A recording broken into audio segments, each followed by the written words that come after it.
নমস্কাৰ বন্ধুসকল, মই আপোনালোক সকলোকে মোৰ চেনেললৈ স্বাগতম জনাইছোঁ। বন্ধুসকল, মোৰ নাম গোবিন্দ ৰাজকুমাৰ, ৰাষ্ট্ৰ বাস্তু এক্সপাৰ্ট নোমেলজিষ্ট।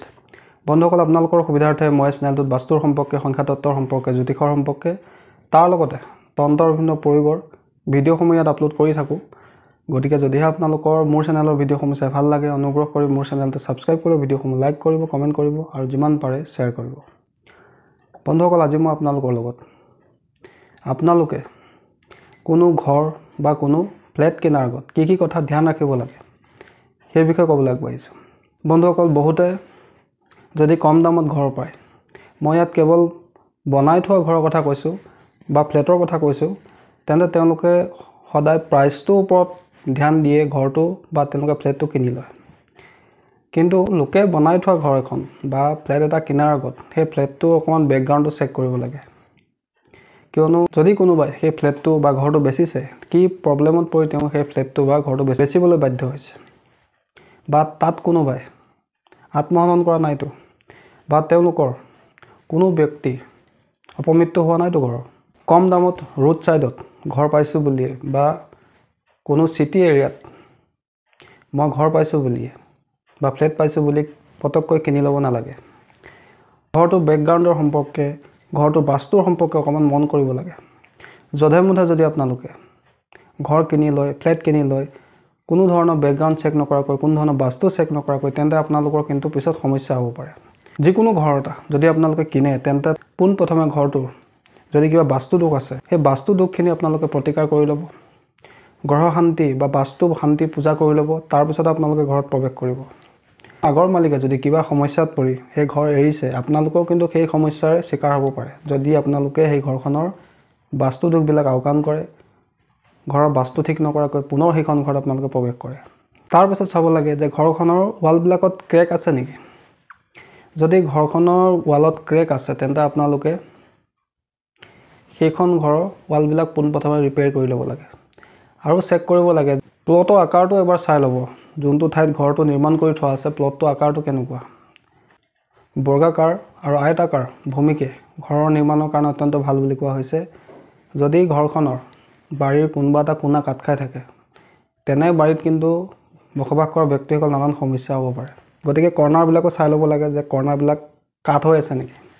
তাৰপিছত চাব লাগে যে ঘৰখন দক্ষিণ পশ্চিম দিশলৈ মুখ কৰি আছে নেকি। আকৌ যদি ঘৰখন দক্ষিণ পশ্চিম দিশলৈ মুখ কৰি আছে, তেনে ঘৰতো কেতিয়াও থাকিব নালাগে।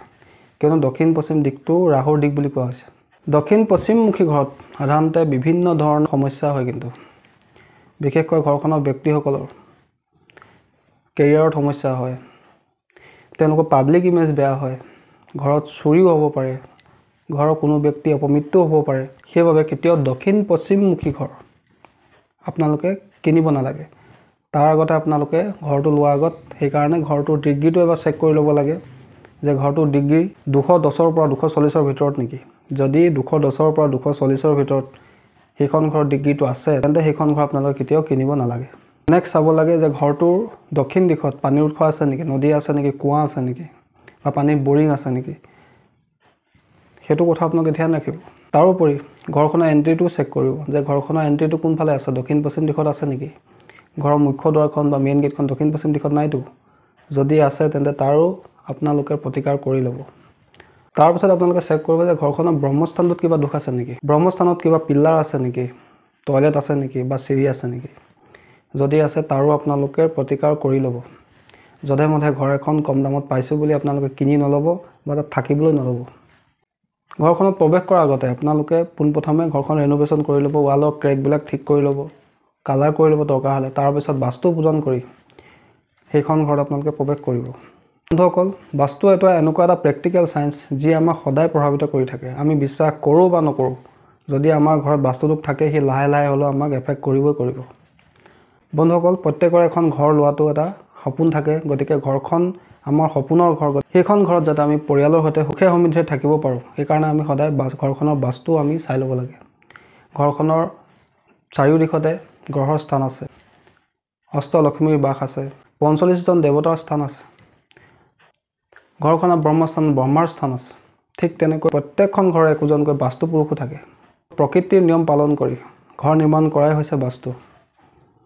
প্ৰকৃতিৰ যি 5টা তত্ত্ব আছে তাক বেলেন্স কৰি আমি নিজৰ ঘৰখন নিৰ্মাণ কৰাই হৈছে বাস্তু। যি 5টা তত্ত্ব আছে প্ৰকৃতিত, যি 5টা তত্ত্ব আমাৰ শৰীৰত আছে, এই 5টা তত্ত্বক বেলেন্স কৰি ৰখাই হৈছে বাস্তু। যদি আপোনাৰ ঘৰখনৰ এনাৰ্জিটো পজিটিভ হৈ থাকে তেন্তে সেইখন ঘৰত আপোনাৰ উন্নতি হয়, প্ৰগতি হয়, ঘৰৰ ব্যক্তিসকল সুখে আৰু সমৃদ্ধিৰে থাকিব পাৰে। আৰু যদি সেইখন ঘৰৰ পৰিৱেশটো নিগেটিভ হয় তেন্তে আপোনালোকৰ ঘৰত নানান সমস্যাই আমনি কৰিব পাৰে। গতিকে ৰাস্তা কিনাৰতে কম দামত ঘৰ পাইছোঁ বুলি যদি আপোনালোকে লৈ পিছত গৈ কিন্তু আপোনালোকৰ সেই ঘৰৰ পৰা সমস্যা হ'ব পাৰে। গতিকে নতুন ঘৰ এটা কিনাৰ আগত, ফ্লেট এটা কিনাৰ আগত সেই ঘৰটোৰ বাস্তুৰ ওপৰত আপুনি নজৰ দিব লাগে, ঘৰটোৰ বেকগ্ৰাউণ্ডটো এবাৰ চেক কৰি ল'ব লাগে, নহ'লে পিছত পস্তাব লগা হ'ব পাৰে। বন্ধুসকল, আশা কৰিছোঁ আজি আপোনালোকে গম পালে যে নতুনকৈ ঘৰ এখন কিনাৰ আগত, বেলেগে ব্যৱহাৰ কৰা ঘৰ এটা কিনাৰ আগত, ফ্লেট এটা কিনাৰ আগত আমি কি কথা ধ্যান ৰাখিব লাগে। আশা কৰিছোঁ আজি আপোনালোকৰ এই বিষয়টো সম্পৰ্কে জানি ভাল লাগিলে। আশা কৰিছোঁ আপোনালোকৰ ভিডিঅ'টো ভাল লাগিলে।